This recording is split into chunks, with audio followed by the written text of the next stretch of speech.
ওরা ভেবেছে কাউকে মেরে ফেললে, কাউকে হত্যা করে ফেললেই ইসলাম থেমে যায়।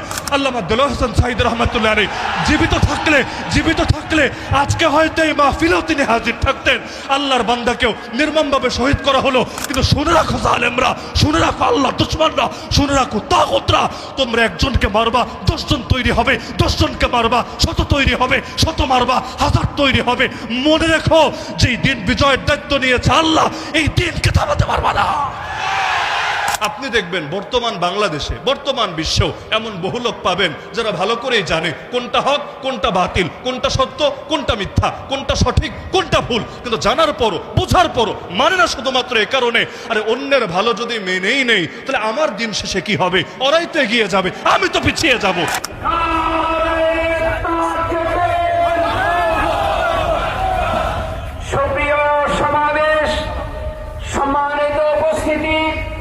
ইতিমধ্যে আমাদের মঞ্চ উপস্থিত হয়েছেন প্রখ্যাত ইসলামিক স্কলার, যুবকদের আইডল হযরত আল্লামা মুফতি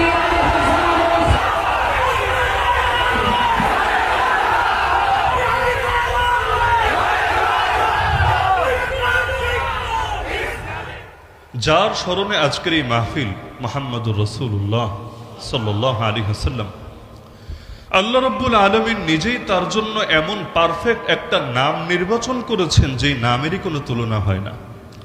মুহাম্মদ শব্দের অর্থ হলো মান ইজতামাআত ফীহিল খিসালুল মাহমুদাতু কুল্লুহা, প্রশংসনীয় যত গুণ আছে, প্রশংসা করার উপযুক্ত যত গুণ, যত বৈশিষ্ট্য হতে পারে, সবগুলো গুণ যার একার ভেতরে থাকে তাকেই মৌলিকভাবে মুহাম্মদ বলে।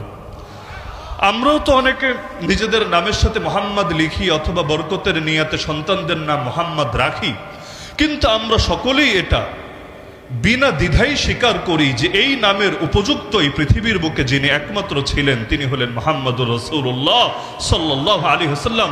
কারণ জাহেরি এবং বাতেনি যত রকম গুণ হতে পারে আল্লাহ রাব্বুল আলামিন কোনো একটা গুণও কম রাখেন নাই। আমাদের মধ্যেও যারা পরিপূর্ণ, খুঁজলে দেখা যাবে 90টা গুণ পরিপূর্ণ, কিন্তু 10টা জায়গায় গ্যাপ আছে।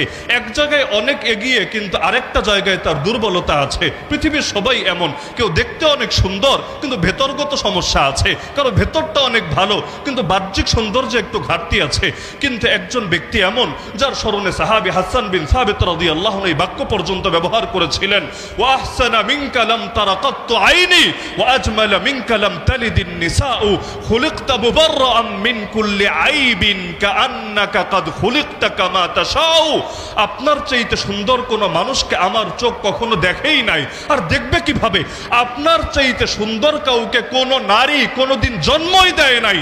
আপনি সৃষ্টি হয়েছেন সব দোষ ত্রুটি থেকে এমনভাবে মুক্ত হয়ে যেন আপনি সৃষ্টি হয়েছেন ঠিক নিজে যেভাবে চেয়েছেন সেভাবে।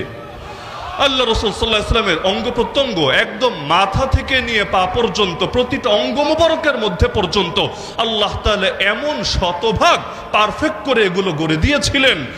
আজও পর্যন্ত শামাইলের গ্রন্থ যদি কেউ খুলে দেখে অবাক হবে, একজন মানুষ বাহ্যিক সৌন্দর্যের বিচারেও এতটা পারফেক্ট কিভাবে হতে পারে। এমনকি আল্লাহ রাসূল সাল্লাল্লাহু আলাইহি ওয়াসাল্লামের কিছু শান্ত এমন ছিল যেগুলো সবাই স্বীকার করতে বাধ্য হতো। যেমন আল্লাহ রাসূল সাল্লাল্লাহু আলাইহি ওয়াসাল্লাম তিনি কিন্তু মানুষদের ভেতরে সবচাইতে লম্বা ছিলেন না, কারণ মাত্রাতিরিক্ত লম্বা হলে দেখতে খুব সুন্দরও দেখা যায় না। কিন্তু নবীজির শান ছিল এটা, আল্লাহ রাসূল সাল্লাল্লাহু আলাইহি ওয়াসাল্লাম তিনি সাইজের বিবেচনায় ছিলেন মধ্যমাকৃতির চাইতে কিছুটা উঁচু, কিন্তু যখনই মানুষের ভেতরে চলতেন, যখনই অন্যদের সঙ্গে হাঁটতেন, আর তার চাইতে লম্বা যারা ছিল তাদের উপরেও দূর থেকে তার মাথাটাই নজরে আসতো।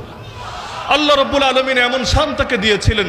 আপনি যদি শামাইলে তিরমিজি পড়েন সেখানেও দেখবেন বিখ্যাত সাহাবী হিন্দ বিন আবি হালা রাদিয়াল্লাহু আনহু হাদিসের মধ্যে আছে আল্লাহ রাসূল সাল্লাল্লাহু আলাইহি ওয়াসাল্লামের নাক মোবারক যেটা ছিল লাহু নূরুন ইয়ালু, এই নাকের মধ্যে সদা সর্বদা এক ধরনের বিশেষ নূর চমকাতে থাকতো। হঠাৎ যদি কোনো মানুষ দেখতো, আগ থেকে না চিনতো, তাহলে হঠাৎ করে গভীরভাবে না দেখলে সে হয়তো কখনো ভেবে বসতো মনে হয় নাকটাই একটু লম্বা, কিন্তু যখন গভীরভাবে দেখতো তখন সে বুঝে ফেলতো সুবহানাল্লাহ, আরে নাক তো স্বাভাবিকের চাইতে লম্বা না, কিন্তু এই নাকের উপরে একটা নূর সর্বদা চকচক করে সেটা জ্বলেই যাচ্ছে আর জ্বলেই যাচ্ছে। এমনকি নারী সাহাবী যার নাম রুবাইয়া বিনত মুআওয়িদ রাদিয়াল্লাহু আনহা, তিনি বলেন আরেকজনকে সম্বোধন করে এক তাবেঈকে, আরে শোনো, তুমি যদি আল্লাহ নবীকে নিজের চোখে দেখতা, লাউ রাআইতাহু কুলতা আশ-শামসু তালিআ, তুমি যদি তাকে নিজের চোখে দেখতা তুমি বলতে বাধ্য হতা পৃথিবীর আকাশে সূর্য উঠেছে। কারণ আল্লাহ নবী সাল্লাল্লাহু আলাইহি ওয়াসাল্লামের চেহারা মোবারকটাই ছিল এমন, মনে হতো যেন সব আধার সব অন্ধকার দূর করার জন্য সেটাই যথেষ্ট বটে। এমনকি কি ছিল সেই চেহারার মাঝে? আল্লাহ রাসূল হিজরত করে যখন মক্কা থেকে মদিনায় গেলেন, এখন একজন মানুষ এক এলাকায় গেলে শুধু পছন্দের লোকরাই দেখতে আসে তা না, পছন্দের লোকরাও আসে, বিরোধীরাও আসে। এটা স্বাভাবিক ব্যাপার, কৌতূহল বশত, আগ্রহ বশত। যেমন আজকের মাহফিলে আমার সামনে যত হাজার মানুষ বসে আছেন, এ কথা কে দাবি করতে পারবে সকলেই মহব্বতের খাতিরে এসেছে? না, এটা বাস্তব না, এটা সম্ভব না। কেউ কেউ এজন্য এসেছে দেখি কি বলে, আমাদের বিরুদ্ধে কোনো ইঙ্গিত টিঙ্গিত দেয় কিনা, এমন মন মানসিকতা লোকদের ভেতর থাকতেই পারে। আল্লাহর রাসূল যখন হিজরত করে গেলেন মক্কা থেকে মদিনায়, ইহুদিদের বড় এক পণ্ডিত, ইহুদিরা মুসলমানদের দোস্ত না দুশমন? ইহুদিদের বড় এক পণ্ডিত যার নাম আব্দুল্লাহ বিন সালাম, পরবর্তীতে আল্লাহ যাকে সাহাবী হিসাবে কবুল করেছেন, সে আব্দুল্লাহ বিন সালাম বলেন, আমি কৌতূহল বশত দেখতে গেলাম, আরে কোন সেই মানুষ যে নিজেকে দাবি করছে এবং তার জন্য সকলে এভাবে উজাড় হয়ে আছে। আমি জাস্ট দেখার জন্য গেলাম। যেই মাত্র আমি শুধু তাকে দেখলাম, তার চেহারা মোবারকে আমার জাস্ট নজরটা পড়লো। এখন ওয়াজ শুনি নাই, বয়ান শুনি নাই, তিনি আমাকে আলাদা করে কোনো নসিহত করেন নাই, খালি চেহারা দেখলাম। আরাফতু আন্না ওয়াজহাহু লাইসা বিওয়াজহি কাযাব, তার চেহারা দেখেই আমি বুঝে ফেললাম এই চেহারা কোনো মিথ্যাবাদীর চেহারা হতেই পারে না। খালি চেহারা দেখেছে আর কিছু না। কি ছিল সেই চেহারার ভেতরে? চেহারা দেখে এক ইহুদির দিল সাক্ষ্য দিয়েছে এই চেহারা কোনো মিথ্যুকের চেহারা হতেই পারে না। এমনকি আল্লাহ নবীর সবচাইতে বড় বড় দুশমন যারা, নবীর যদি দুশমনদের তালিকা করা হয়, এক নম্বরেই যার নাম আসবে, যাকে উম্মতের ফেরাউন বলা হয়, সকলে কম বেশি চেনেন তাকে, আমি না বললেও সকলে তার নামটা বলতে পারবেন। কি নাম? আবু জাহাল। যদিও এটা তার নাম না, কিন্তু সকলে চেনে তাকে এই নামে। মাঝে মাঝে মানুষ এমন পচা পচে মূল নামটাই যায় হারিয়ে, এক একজন এক এক নামে পরিচিত হয়ে যায়। যেমন একজন ফেরাউন নামে পরিচিত হয়েছে, অথচ ফেরাউন কারো নাম না, এই নামে কোনোদিন এই পৃথিবীতে কোনো মানুষ ছিল না। আরেকজন আবু জাহাল নামে পরিচিত হয়েছে, আবু জাহাল কারো নাম না, এই নামে পৃথিবীতে কোনোদিন কোনো মানুষ ছিল না। এভাবে আল্লাহ এক একজনের এক এক জিনিসে পরিচিত বানিয়ে ফেলে। তো এখন আবু জাহাল, যার মূল নাম আমর বিন হিশাম, একদিন আল্লাহ রাসূল সাল্লাল্লাহু আলাইহি ওয়াসাল্লামের সঙ্গে পথিমধ্যে দেখা, মক্কার যুগের কথা। আল্লাহ রাসূল সাল্লাল্লাহু আলাইহি ওয়াসাল্লামকে সে বলল, মুহাম্মদ, তুমি কি আমাদের উপাস্যদেরকে দেবদেবীকে গালি দেওয়া থেকে বিরত হবা না? হাল আনতা মুনতাহিন আন সাব্বি আলিহাতিনা। আচ্ছা আমাকে বলেন, আল্লাহ রাসূল সাল্লাল্লাহু আলাইহি ওয়াসাল্লামকে আসলে গালি দিতেন? ওদেরকে বাদ দেন, ওদের উপাস্য, ওদের দেবদেবী, ওদের মূর্তি, নবীকে এগুলোকে গালি দিতেন? কিভাবে তিনি গালি দিবেন, যেখানে কোরআনে পর্যন্ত আল্লাহ বলে দিয়েছেন, লা তাসুব্বুল্লাযীনা ইয়াদউনা মিন দুনিল্লাহ ফায়াসুব্বুল্লাহ আদওয়ান বিগাইরি ইলম। আর আল্লাহকে বাদ দিয়ে যেসব দেবদেবীকে ডাকে, তোমরা এগুলোকে গালি দিও না। দিলে কি হবে? কারণ আঘাতের জবাবে প্রতিঘাত আসে, ইট মারলে পাটকেল খাওয়াই লাগে। তোমরা যদি গালি দাও ওদের উপাস্যদেরকে, বিনিময়ে ওরাও না বুঝে মূর্খতা বশত গালি দিয়ে বসবে আল্লাহকে, তো তুমি নিজে আল্লাহরে গালি দিলা না, কিন্তু আরেকজনটা দিয়ে আল্লাহরে গালি খাওয়ালা, এর মধ্যে কি এমন কৃতিত্ব আছে? এজন্য গালিগালাজ কোনো সমাধান না। তোমরা ওদের বিবেক আকর্ষণ করো, ওদেরকে যুক্তি দিয়ে বোঝাও, ওদেরকে মহব্বতের সঙ্গে দাওয়াত দাও। উদউ ইলা সাবিল রাব্বিকা বিল হিকমা ওয়াল মাউইযাতিল হাসানা। কিন্তু আল্লাহ নবী জীবনে কখনো কাউকে গালি দেন নাই। কিন্তু আল্লাহ নবীর বিরুদ্ধে মক্কায় এই অপবাদটা সবসময় বলা হতো, সে আমাদের মরা বাপ দাদাকে গালি দেয়, সে আমাদের উপাস্যদেরকে গালি দেয়, নাউযুবিল্লাহ। তা আল্লাহ রাসূলকে সামনাসামনি বলছে, তুমি কি আমাদের উপাস্যদেরকে গালি দেওয়া থেকে বিরত হবা না? তুমি চাও কি? তুমি কি শুধু এটাই চাও যে আমরা একথার সাক্ষ্য দেই, একথার স্বীকারোক্তি দেই যে তুমি তোমার রবের বার্তা পৌঁছে দিয়েছো? এটাই তো তোমার চাওয়া। ঠিক আছে, যাও, আমরা সাক্ষ্য দিয়ে দিলাম, আমরা স্বীকারোক্তি দিয়ে দিলাম, তুমি তোমার দায়িত্ব পালন করেছো, তুমি তোমার দ্বীনের বার্তা প্রচার করেছো। এবার অন্তত তুমি থেমে যাও, আর আমাদের মধ্যে তুমি মিথ্যা প্রচার করো না। আল্লাহ রাসূলকে এই কথা বলল। আল্লাহ রাসূল সাল্লাল্লাহু আলাইহি ওয়াসাল্লাম এই জাহেলের সঙ্গে, মূর্খের সঙ্গে বিতর্কে লিপ্ত না হয়ে সেখান থেকে চলে গেলেন। এবার তার সঙ্গে একটা লোক ছিল যিনি পরবর্তীতে মুসলমান হয়েছেন, নাম হলো মুগীরা বিন শুআবা রাদিয়াল্লাহু আনহু, বিখ্যাত সাহাবী। এবার আবু জাহাল তাকে বলছে, শোনো, আমি যে মোহাম্মদকে বললাম যে মোহাম্মদ যা প্রচার করে সেটা মিথ্যা, আমরা স্বীকারোক্তি দিলাম যে সে প্রচার করেছে, কিন্তু সেটাকে যে আমি মিথ্যা বলে অভিহিত করলাম, শোনো, আমি কিন্তু বাস্তবে সেটাকে মিথ্যা মনে করি না। আল্লাহর দিন যেমন ছিল তেমনই থেকে যাচ্ছে। এমনকি শহীদদের মিছিল যত দীর্ঘ হচ্ছে, আমার আল্লাহ ইসলামের বিজয় পৃথিবীর বুকে তত এগিয়ে দিচ্ছে। আরে কারো মৃত্যুতে যদি ইসলাম থেমে যেত, অনেকে তো ভাবে অমুককে মেরে ফেললে ইসলাম শেষ, তমুককে শহীদ করে দিলে ইসলাম শেষ, অমুককে জেলে ভরে রাখলে ইসলাম শেষ। আরে পাগল, তোমরা ভেবেছ কি কারো বিদায়ে যদি ইসলাম থেমে যেত, আল্লাহ রসুল রাফাতের পরে ইসলাম হারিয়ে যেত? আমার রসুল রাফাতের পর কেউ কেউ বেঈমান হয়েছে, তারা ভেবেছে মোহাম্মদ শেষ, মোহাম্মদের ধর্ম শেষ, এই ধর্ম আর আগ বাড়বে না। অথচ ওরা জানে না যে ইসলামকে হেফাজতের দায়িত্ব নিয়েছেন আল্লাহ। যতদিন আল্লাহ আছে এই দ্বীনের ক্ষতি কেউ করতে পারবে না। আমার রসুল বিদায় হয়েছেন, ওফাত বরণ করেছেন।